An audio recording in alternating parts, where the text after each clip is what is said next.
Fala pessoal, tudo bem por cá? Tudo bem com vocês? Professor George por cá e gostaria de iniciar esse curso, um curso de questões de medicina legal da banca Fundação Getúlio Vargas. Olha a novidade aí, tá certo? Pessoal, vou começar então aqui me apresentando. Meu nome é George Roncalli, sou investigador da Polícia Civil de Minas Gerais, tá certo? Sou professor do Vale Concursos, de medicina legal e de legislação específica da Polícia Civil, a Lei 129 e a Lei 5406 da Polícia Civil de Minas Gerais, tá ok? Então, nós vamos fazer um curso aqui, pessoal. Fui chamado para poder fazer a gravação de um curso de questões de medicina legal da Fundação Getúlio Vargas. O que vai compreender, pessoal? Nós vamos fazer aqui 20 questões, tá ok? 20 questões de medicina legal da FGV. Tá ok? Então, vou trazer para vocês aqui, olhei lá com carinho as questões, como a FGV vem trabalhando essas questões em concursos e separei algumas que eu vi, assim, que elas vêm mais sendo cobradas durante esse período que ela vem realizando essas provas e da forma que ela vem cobrando também. E gostaria de trazer para vocês aqui uns apontamentos específicos que somente a FGV faz, tá certo? Então, ela é uma banca, não vou dizer assim, pessoal? O pessoal brinca, falando que é uma banca perigosa e tal. Não, pessoal, toda banca, ela tem, as suas, vamos dizer assim, as suas características, tá ok? E a FGV, nós temos que trabalhar com ela da forma que ela já vem cobrando essas questões, Então, quem adquirir, quem está me assistindo aqui agora, eu acho que já dá um pontapé na frente dos concorrentes, porque aqui eu trouxe essas questões, vou exemplificar para vocês que vocês vão ver que essas questões aqui da FGV, elas costumam se repetir, Quem tem o costume de resolver questões, que é a parte fundamental e uma das mais importantes na preparação do concurso, vai ver lá, em algum site de preferência seu de resolução de questões aí, que essas questões elas começam a se repetir, De outras formas, ela troca a forma de perguntar, mas as respostas, o entendimento da banca, ele já está ali, tá ok? Então, pessoal, como eu disse aí, então, sem mais delongas, já me apresentei, professor George Roncalli, investigador de polícia da Polícia Civil de Minas Gerais, e nós vamos trazer então aqui 20 questões baseadas na Fundação Getúlio Vargas, tá ok? Então eu vou alternando aqui, vou explicando, e nós vamos passar hoje, nessa primeira aula aqui, nós vamos ver então 10 questões, tá ok?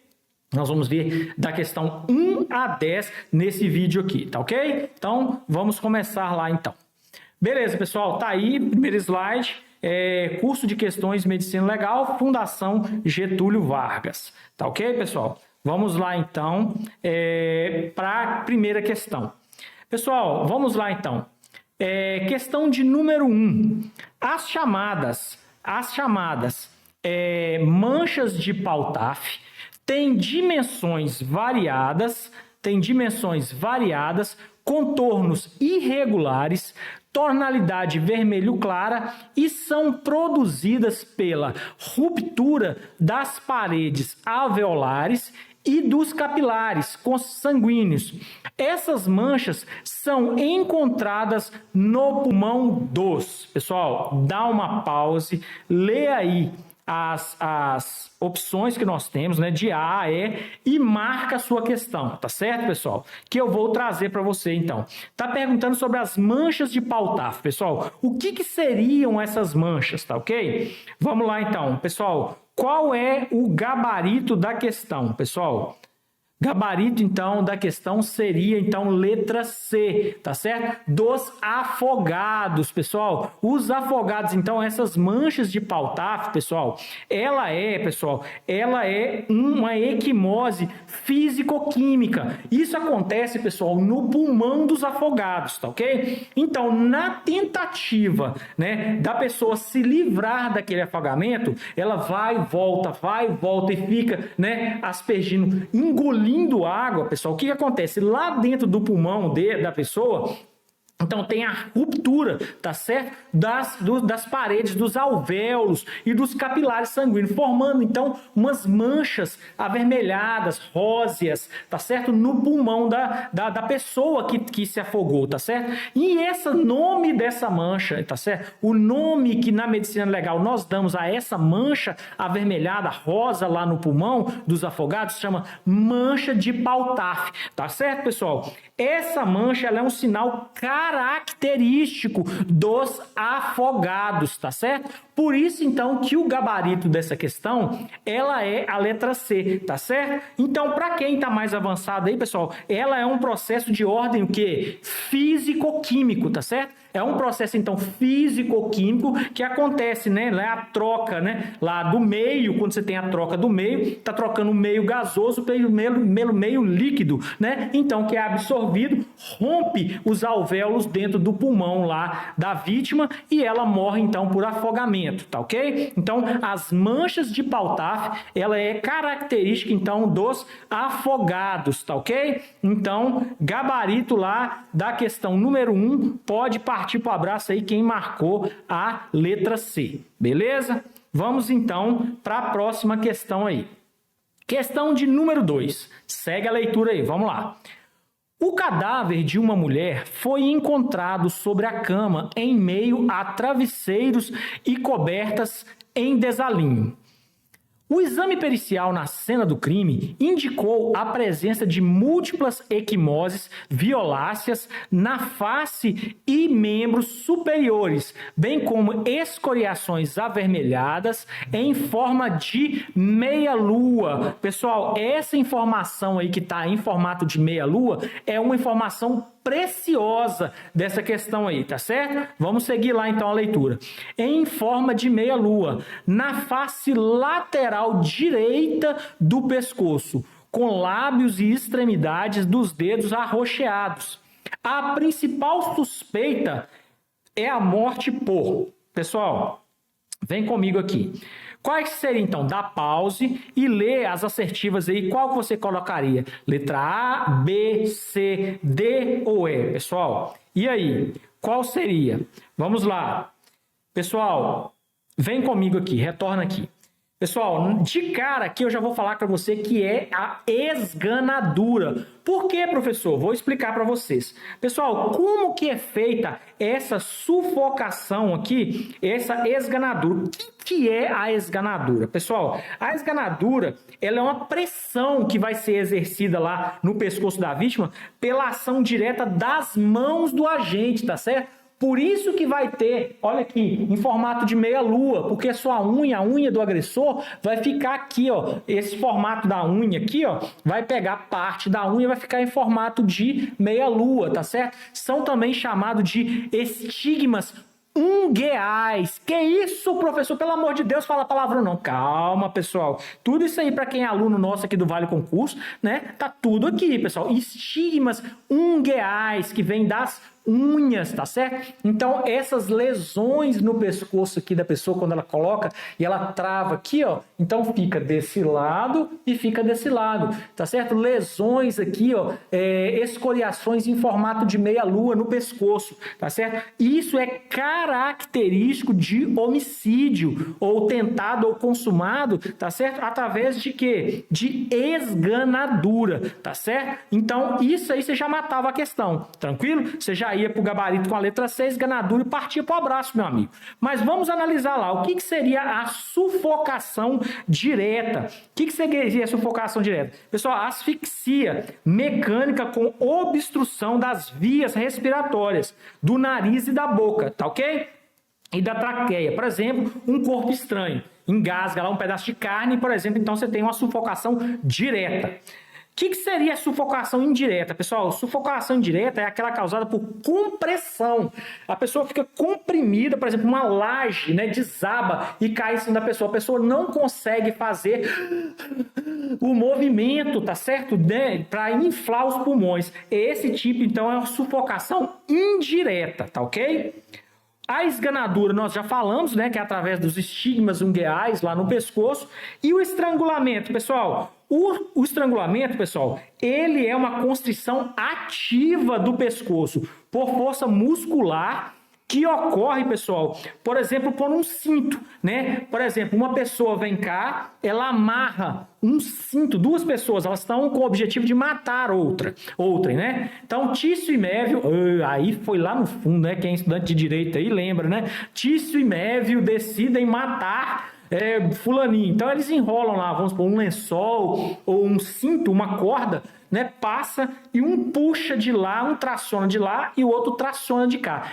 Essa tração, tá certo, pessoal? Essa constrição ativa por força de outrem, isso aí é o estrangulamento. Pessoal, qual que é o mais famoso dos estrangulamentos, que muita gente fala errado e já vi questão em prova colocando a respeito disso aqui, pessoal? É o mata-leão, tá certo? O mata-leão, ele não é uma espécie de enforcamento, ele é um estrangulamento, tá certo? Quem é aluno meu já falei isso em dicas no YouTube, já falei isso, né, em diversos cursos que eu gravei. Porque o estrangulamento na televisão fala, tá enforcando. Não, tá estrangulando, porque é uma constrição ativa por força muscular, tá certo? De outrem que tá lá pressionando, dando o mata-leão na vítima, ok? Então, o estrangulamento aqui pode ser questão de prova também. E o enforcamento? O que é o enforcamento, pessoal? O enforcamento, ele faz necessária a constrição passiva do pescoço, tá certo? A pessoa amarra uma corda lá e ela, né, atira o peso do corpo da vítima que vai fazer essa tração. E a pessoa vai morrer por enforcamento, tá certo? Então, ela é uma constrição passiva, beleza? Então, essa questão 2, muito boa, poder trabalhar vários conceitos que nós temos aí de sufocação direta, indireta, esganadura, estrangulamento e enforcamento. Tá ok, pessoal? Então, vamos voltar lá e vamos para a questão de número... passando o gabarito aqui, questão número 2, gabarito, então, letra C, esganadura. Tranquilo, pessoal? Vamos lá, então, para a questão de número 3. Vamos lá, questão número 3. Nos incêndios com grandes aglomerações, em ambientes fechados, a causa da morte pode não ser térmica direta, mas a inalação de gases tóxicos, dentre os quais o mais importante nesses casos é... Pessoal, dá pausa aí, marca a sua questão e volta comigo aqui. Pessoal, vamos lá. Questão de número 3, pessoal, gabarito dela, então, é letra A. Por quê, professor? Monóxido de carbono. Aqui também nós temos, né, falar o monóxido de carbono e nós temos várias informações importantes para poder passar nessa questão de número 3. O que é, pessoal? O monóxido de carbono, pessoal, ele é o CO. E ele é muito espertinho. Por que espertinho, professor? O que acontece? O CO, quando ele é inalado, pessoal, ele consegue se juntar à hemoglobina mais fácil que o oxigênio. Então, ele dá um chega para lá no oxigênio e cola na hemoglobina. Quando o CO, né, ele cola lá, ele forma uma estrutura que se chama carboxihemoglobina, que é o CO junto com a hemoglobina. Quando o CO cola com a hemoglobina e junta e forma a carboxihemoglobina, essa troca nos alvéolos não consegue ser feita. Ou seja, a pessoa não consegue fazer a troca gasosa, né? Receber dentro do pulmão o oxigênio e transferir de volta esse gás carbônico, tá certo? Por quê? Porque esse CO ele cola na hemoglobina e impede a troca. Então a pessoa morre por asfixia de monóxido de carbono porque é formado dentro lá do seu sangue a carboxihemoglobina. Beleza, pessoal? E temos, só por isso aí, já é a informação que você precisa para matar a questão. Então, a pessoa morre por monóxido de carbono porque formou a carboxihemoglobina, que ela não deixa o oxigênio chegar, dá um chega para lá e cola na hemoglobina. Beleza? Então, impedindo o transporte de oxigênio para o quê? Intracelular, dentro das células. Agora, tem uma informação que eu vou trazer a mais aqui, um plus, né? Eu vou falar aqui para vocês. O que é, pessoal? Muitas vezes, às vezes o perito vai ao local de crime para poder colocar, não tem nada a ver aqui não, tá, pessoal? Quer dizer, tem a ver com incêndios, né? Com mortes através de asfixia. O que acontece?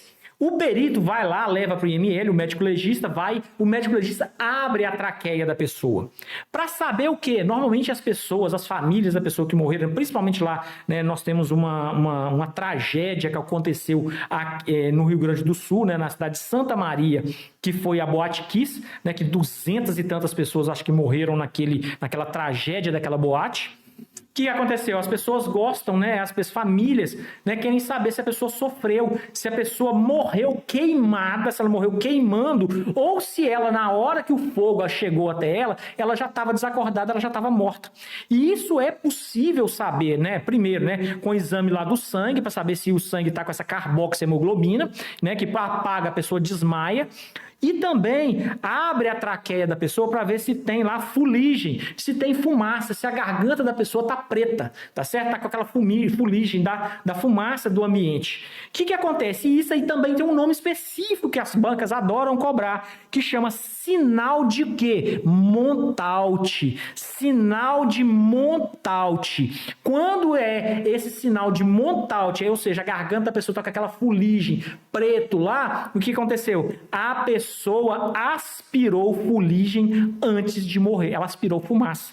Tá ok? Então, isso aí é uma dica aqui do professor George, que eu já vi algumas questões também cobrando a respeito de mortes, né, por incêndio. Coloca lá o sinal de Montaute. O que é esse sinal de Montaute, então? O sinal de Montaute, então, é a fuligem na garganta da vítima, tá ok? Através de incêndio. Ela aspirou fumaça e ficou preto ali, tá ok? Então, essa aí é uma dica a mais que eu gosto, né, de trazer para os meus alunos aqui. Então, o gabarito da questão número 3, letra A de amor. Pessoal, beleza? Vamos lá, então, para a próxima questão, questão de número 4. Beleza? Vamos para a questão de número 4.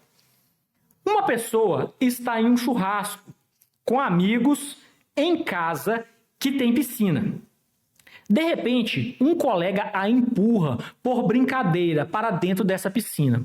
Está uma tarde fria. Olha a informação que a banca trouxe. Está uma tarde fria. Ela cai na parte mais funda, demora a vir à tona e morre em consequência da brincadeira. Houve um afogamento. Pessoal, dá pause aí, olha aí se foi a letra A, incompleto, houve um afogamento branco, um afogamento verdadeiro, secundário ou idiopático. E volta comigo aqui, pessoal, beleza? Vamos lá, então. Vamos à explicação aqui do professor George para vocês aqui. Pessoal, o que acontece nessa questão aí? Essa informação que ele trouxe aqui, ó, está uma tarde fria, é o que vai trazer o gabarito da questão, tá certo, pessoal? Vamos aqui falar, então.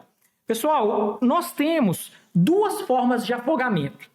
Nós temos o afogamento, né, vamos dizer assim, o verdadeiro, o afogado azul, aquele que é, né, que a água penetra nos pulmões da vítima, e nós temos o afogamento que ele é o afogamento branco, que é chamado de afogamento branco de Parrot, tá certo? Ele não é um verdadeiro, vamos dizer assim, afogado, tá certo? Porque esse tipo de afogado, o afogado branco de Parrot, não tem água dentro dos pulmões da pessoa. Foi um choque, tá certo? Que aconteceu, que essa pessoa pode ter tido uma parada cardíaca e veio a óbito, tá certo? Antes de aspirar a água, tá ok? Então, nós temos aqui uma forma, né, do que eu estou falando aqui, o gabarito da questão seria, então, houve um afogamento, letra B, afogamento branco, ou afogamento branco de Parrot, tá certo? Que é um afogamento não verdadeiro.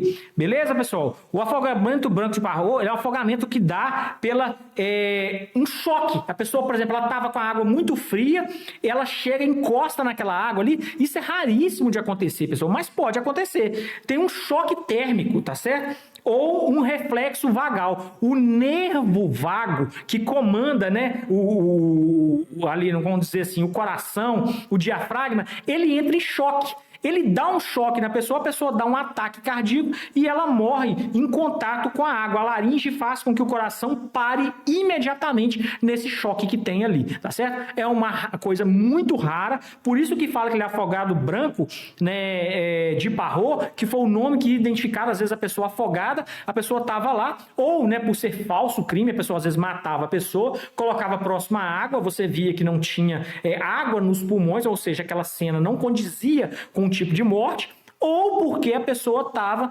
né, ela tinha sido vítima de um afogamento branco de Parrot. Não tinha, ela entrou em choque, ela deu uma parada cardíaca ali e ali teve, né, o coração parou de bater, tá certo? A laringe, ela travou imediatamente ali, tá ok? Então isso pode acontecer e é uma questãozinha que as bancas gostam de colocar aí, que é o afogado branco de Parrot. Por isso que tá falando que é quando está com a tarde fria. Por quê? Porque esse choque térmico da água fria com a pessoa que estava ali pode ter desencadeado esse afogamento branco.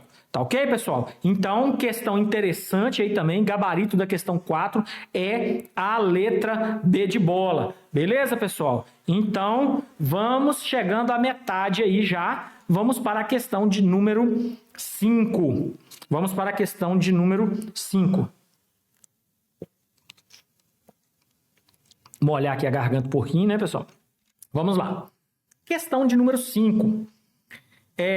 Presença de sulco apergaminhado descontínuo, mais fundo na face lateral direita do pescoço, superficializando para a esquerda e para cima. Permite ao perito pensar na hipótese D. Vamos lá, as opções que nos colocaram aí. Então vamos lá. Enforcamento incompleto, estrangulamento atípico, enforcamento atípico lateral, estrangulamento e sufocação direta. E aí, pessoal, o que vocês acham? Dá pause, resolve aí e volta comigo aqui. Vamos lá, pessoal. Então, o que nós temos aqui, pessoal? Tá falando, então, da presença de sulco no pescoço. Ele está de forma descontínua, mais fundo na parte lateral direita do pescoço aqui, superficializando na esquerda. Então, ele está mais fraco para o lado esquerdo. Permite o perito pensar que, pessoal, sulco é a forma que vamos dizer assim, o laço vai ficar na pessoa, é o buraco que vai ficar. Falando em palavras bem simples para você aqui, tá certo? É aquele que vai ficar, aonde vai ficar mais aprofundado, aonde está o laço. Então, presença de sulco apergaminhado, né? Tá com aquela forma de pergaminho, tá ok? Então, tá assim, com sulco apergaminhado descontínuo, ou seja, ele tá começando de uma área e na outra área não tem essa, está ficando descontínuo. Ele está falando que está mais fundo na face lateral direita, então, ou seja, está aqui, então, e está mais fraco na parte de cá, tá certo? Então, não, provavelmente a cabeça está caída para o lado direito, tá ok? E aqui, pessoal, o que nos leva a pensar? Que o nó, então, está aqui, ó, mais lateral ao pescoço, né? Porque se fosse aqui atrás, a cabeça cairia aqui. Tá ok? Se fosse o nó aqui na frente, a cabeça, né, o laço passando aqui, estaria com o sulco mais profundo atrás. Tá ok? Se o nó fosse aqui, então a cabeça caída para frente, o sulco estaria mais profundo onde? Na parte anterior, que é na frente, né? Enquanto que se o nó for aqui, se o nó estiver aqui do laço, o sulco é mais profundo na parte posterior. Que quando ele está de um lado ou do outro, né, vai estar mais profundo de um lado, descontínuo do outro, tá certo, pessoal? Pode ser aqui ou aqui. Esses aí é enforcamento atípico, porque normalmente, pessoal, o enforcamento típico, ele é com o nó atrás, tá certo? Então, o atípico pode ser lateral, direito ou esquerdo. Beleza? Então, com isso aí, nós já matamos o gabarito da questão número 5, que seria enforcamento atípico lateral. Tranquilo? Mas vamos lá explicar as outras assertivas. O que é um enforcamento incompleto, pessoal? A pessoa, quando está enforcada, ela está lá, né? Ela joga, tá com o laço no pescoço, ela dá lá o tombo no banco, e fica lá, né? Pendurada lá, balançando. Beleza? Então, isso aí tem uma constrição passiva do pescoço. Não é isso que nós vimos? Beleza, com a constrição lá, o próprio peso da vítima vai enforcá-la. O estrangulamento, o enforcamento incompleto, a pessoa às vezes ela amarra, por exemplo, numa porta, alguma coisa, ela demora mais, ela sofre mais. Por quê? Porque normalmente ela fica com os pés, né, apoiados no chão. Então isso aí causa um sofrimento maior, tá ok? Então esse é enforcamento incompleto, ele tem alguma parte do corpo tocando o solo ali. O estrangulamento, né? O estrangulamento atípico é o estrangulamento que eu já expliquei para vocês, que era a forma de passar, né? Tem uma forma, tem uma força, né? De terceiro provocando o estrangulamento. O enforcamento é a resposta atípico lateral, que é o gabarito da questão. O estrangulamento também, que eu já fui falado, que tanto atípico, não vou entrar em detalhes aqui, mas é a mesma forma de estrangulamento, tá certo? Tem que ter uma força externa passando no pescoço, muscular, né? Tracionando ali. E a sufocação direta, no caso, por exemplo, é tapar, né? A boca ou o nariz ali, impedindo que o ar passe para os pulmões, tá certo? Então, gabarito da questão. Número 5 é a letra C de casa, tá certo? Enforcamento atípico lateral. Tranquilo, pessoal? Vamos lá, então, para a questão de número 6. Questão de número 6.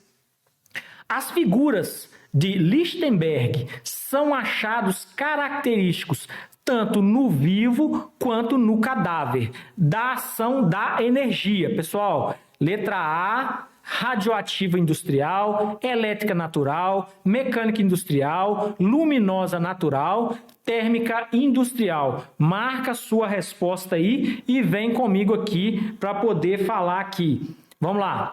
Pessoal, gabarito da questão 6 é letra B, elétrica natural. Pessoal, essa figura de Lichtenberg, ela é importantíssima, já foi cobrada outras vezes. O que é esse sinal de Lichtenberg, pessoal? Esse sinal de Lichtenberg, ele é um sinal que fica igual uma árvore. Você já veio, se não tiver visto no curso aí, pesquisa aí na internet, no Google, dá um Google aí. Olha aí, é um sinal arboriforme, fica aparecendo umas raízes na pessoa. Aparece, né? E ele pode vir a desaparecer da pessoa 24, 48 horas da pessoa, se a pessoa sobreviver à descarga elétrica, tá certo? É uma descarga elétrica natural, através de um raio, tá ok? Ele fica lá em formato tipo de uma samambaia, que o pessoal coloca tipo umas raízes assim, tá ok? Como que eu gosto de gravar isso aqui, pessoal? Vamos lá.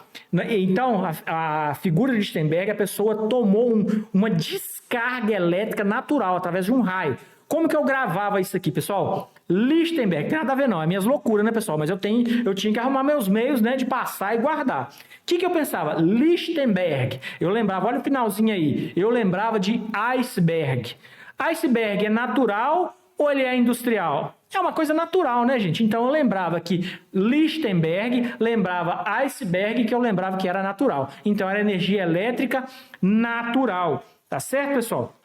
Por que você está falando isso, professor? Porque é muito mais fácil você guardar essa parte aí, porque tem um outro sinal de energia, que é a energia industrial, pessoal, que é o sinal de Jelinek. E o pessoal, eu pensava, Jelinek, ele então, eu lembrava de... Não, gostar, né, pessoal? Você precisa falar, né, professor, que você gosta de uma long neckzinha, mas...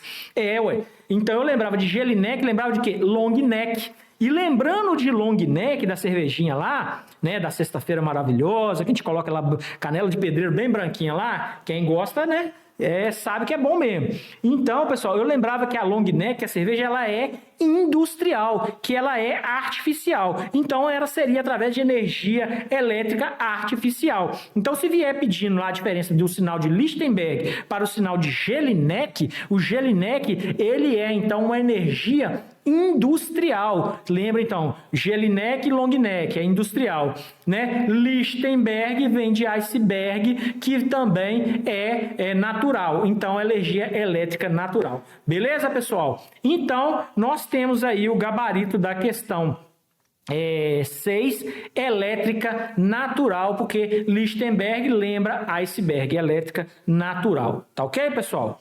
Beleza! Vamos lá, então, para a próxima questão, que é a questão de número 7. Beleza? Sobre os fenômenos cadavéricos que são estudados na tanatologia e a ordem de seu aparecimento, que corresponde a cronotanatognose, pelo amor de Deus, o professor está falando grego. Calma, rapaz. Isso aí tudo tem que ser estudado, né? No curso completo lá. Assinale, crono vem de tempo, né? Thanato é morte, né? É o tempo da morte, né, pessoal? Assinale a opção correta. Vamos lá, pessoal. Tá falando aí. Então tá pedindo sobre os fenômenos cadavéricos que acontecem com os mortos, tá certo? Então a cronotanatognose, ela estuda o tempo da morte. Ela vai querer saber o que aconteceu naqueles fenômenos que aconteceram ali imediatos e depois com o cadáver, tá ok? Então vamos lá para a assertiva A. A marcha da rigidez cadavérica, o corpo vai endurecendo, né, pessoal? Começa no miocárdio e diafragma, depois para a face e a seguir para a região cervical, seguindo para os membros superiores e, por último, para os membros inferiores. Letra B. A rigidez se desfaz dos membros inferiores para os membros superiores. Letra C. A rigidez começa nos membros inferiores e termina nos membros superiores. Letra D. A circulação póstuma de Broardel se torna visível após a fase bolhosa da putrefação. Letra E. Na fase colicoativa é possível observar fásceis hipocráticas. Pessoal, vamos lá então falar de uma coisa importante que nós temos aqui nesta questão, beleza? Volta comigo aqui. Pessoal, o que nós temos? Quando a pessoa morre, após algum tempo, ela vai se tornar rígida, né? Essa rigidez cadavérica, ela é estudada na medicina legal e ela começa ali 1, 2, 3 horas, vai depender de fatores externos, internos e externos, tá certo? Mas principalmente externos. O que acontece? Então, após 2, 3 horas ali, essa rigidez ela começa a se instalar no cadáver. Muito bem. Vários autores de medicina legal, né, quando a informação é mais simples, o que fala, pessoal? Nós temos a lei de Nisten e Sommer. Lei de Nisten e Sommer, né, pessoal? Ela diz o quê? Que essa rigidez cadavérica, ela é crânio caudal, ou seja, ela é de cima para baixo que vai se instalando essa rigidez. E como que desfaz? Depois de um tempo, pessoal, a rigidez cadavérica ela começa a se desinstalar, tá certo? A pessoa fica rígida ali por algum certo período de tempo e depois ela volta a ficar maleável novamente. E essa regra de Nisten-Sommer, que é crânio caudal, então começa a ficar rígido daqui dos membros superiores para os inferiores. E desinstala, começa a ficar, né, vamos dizer, flexível, mole, na mesma sequência, tá certo? O crânio caudal. Não tem essa historinha, ela é crânio caudal e começa depois, ela desinstala dos membros inferiores para os superiores. Não, isso é pegadinha de banca, tá certo? Então a instalação, a desinstalação da rigidez cadavérica, ela obedece o mesmo caminho, crânio caudal, de cima para baixo. Agora, eu já vi, isso aqui é preciosismo da FGV, pessoal. Essa informação aqui, ó, se tiver essa assertiva falando que ela é crânio caudal, que ela é a lei de Nisten-Sommer, né? Nisten-Sommer, ela é crânio caudal, que ela começa dos membros, né, superiores para os inferiores e que desinstala, está correto, tá certo? Só que essa é a maioria das informações que todos têm. Agora, aonde que realmente começa um preciosismo imenso da FGV? Onde que começa de verdade? É lá no miocárdio do coração, com o diafragma. Por quê, professor? Porque lá, pessoal, quando a pessoa está perto de morrer, o órgão que mais trabalha para tentar fazer a pessoa manter a vida é o diafragma, a respiração ali, e o coração, ele acelera, entendeu?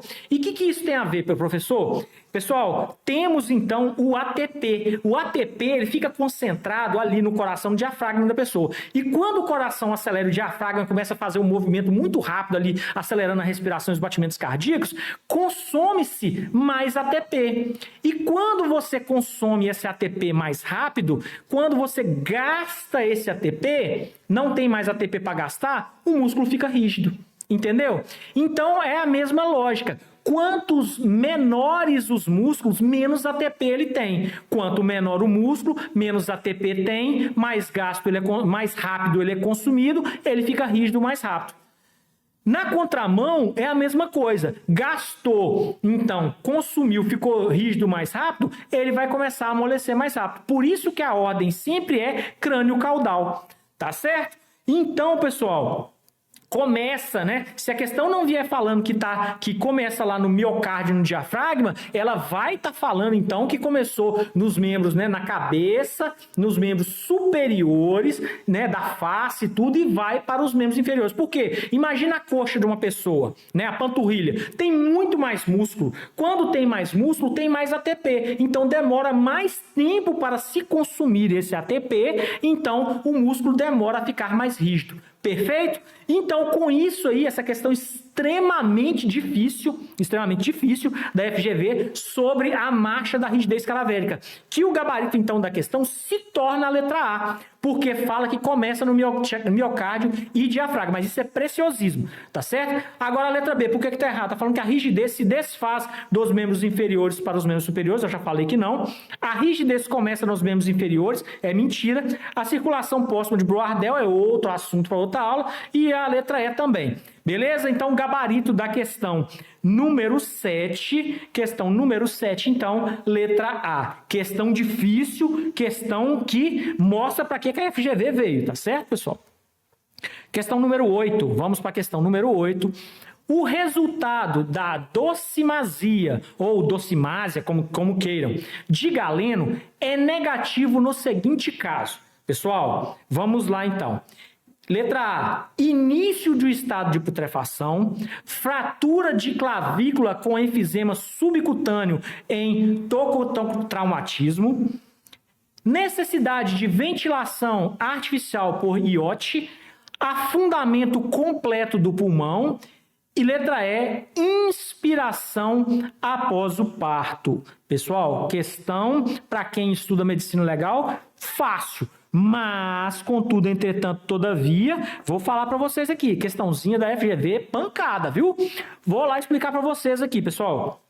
Gabarito da questão número 8 seria, então, letra D, afundamento completo do pulmão. Por que, professor? Está pedindo. Primeiro, vamos lá. O que seria a docimasia ou docimásia de Galeno, pessoal? Essa docimásia, o que é docimásia, pessoal? É prova. Você tem que fazer uma prova. O que eles querem investigar aqui? Se o bebê nasceu ou não com vida.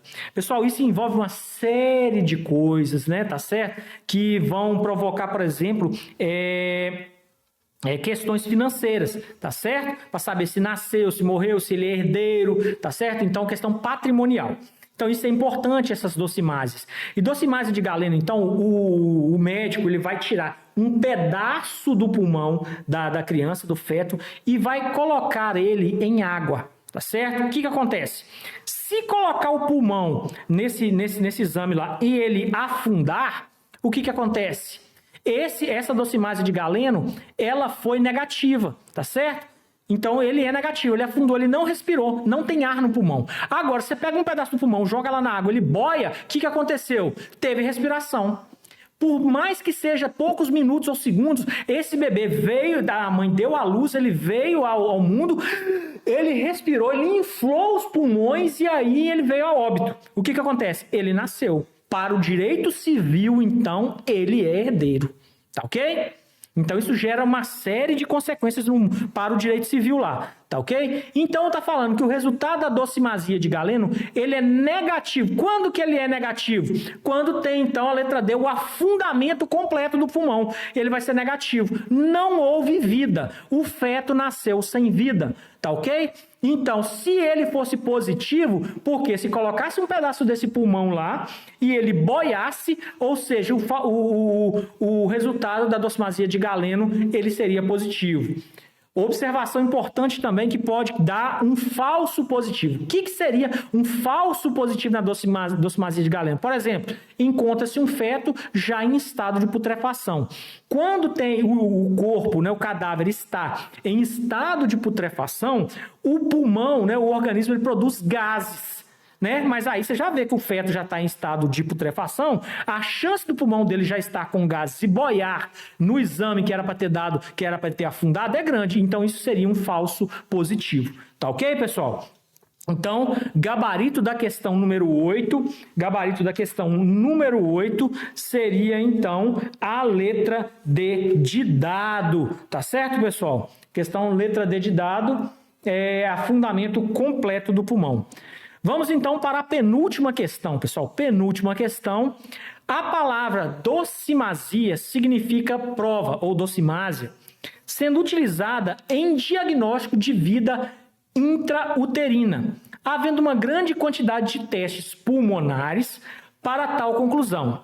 Assinale a opção que cita apenas docimásias extrapulmonares. Essa aqui, meu amigo, quem acertar sem olhar é pancada, filho. Aí tá afinado na medicina legal, viu? Vou falar com vocês aqui, ó, informação preciosa para vocês. Pessoal, vamos lá. Então, ele está querendo assinale a opção que cita apenas as docimásias extrapulmonares, ou seja, que não sejam as pulmonares.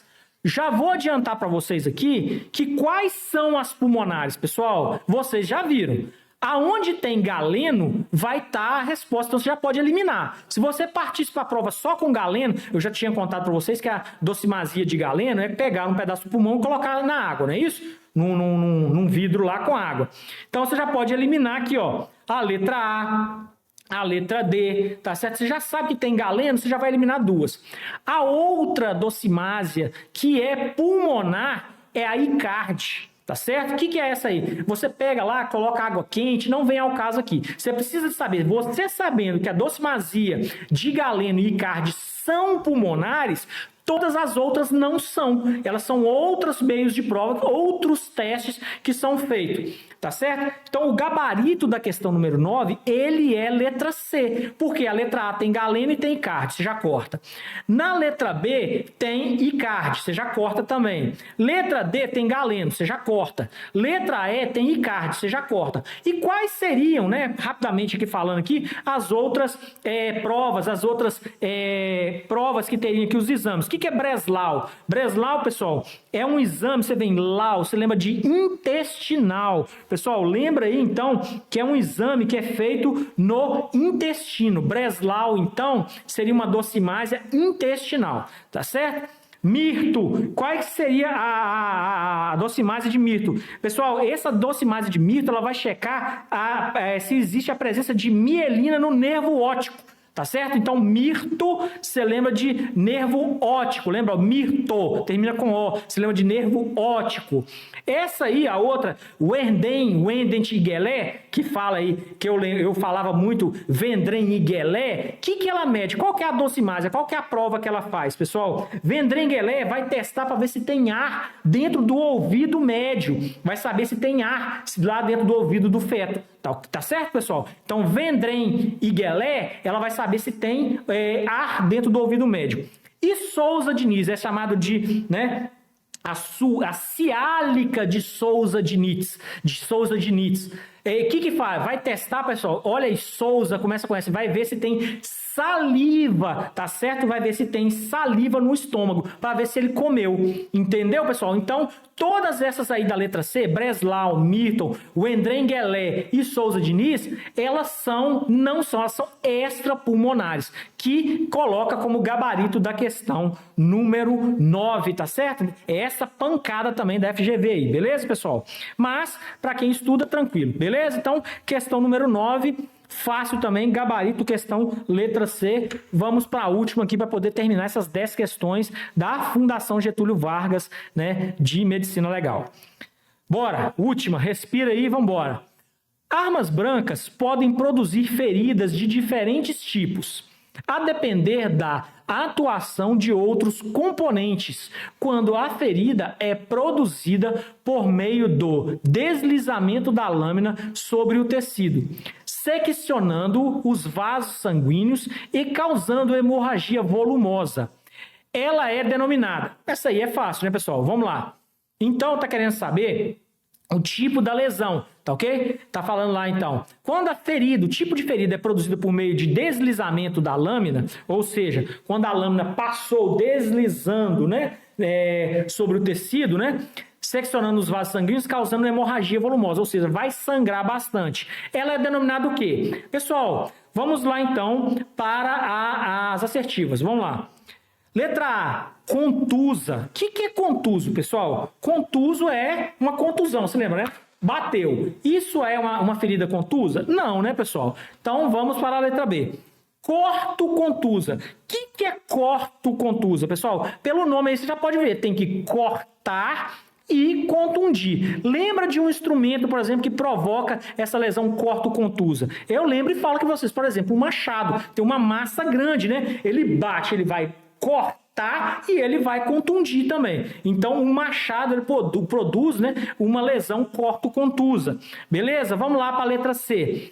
Pérfuro-contusa. Pérfuro-contusa tem o quê? Olha o nome, vai perfurar e vai contundir. Qual que é o mais famoso? Projétil de arma de fogo, né? Vai bater lá, vai perfurar e vai contundir devido à sua velocidade. Pessoal, letra C, cortante, né, pessoal? Então, a letra C, ela fala do cortante. Beleza? Então, esse aí seria o gabarito da questão, porque tá cortante, ou seja, passou lá e cortou, né? Ele fez um corte, é uma lesão cortante. Mas importante aqui para vocês, presta atenção em mim.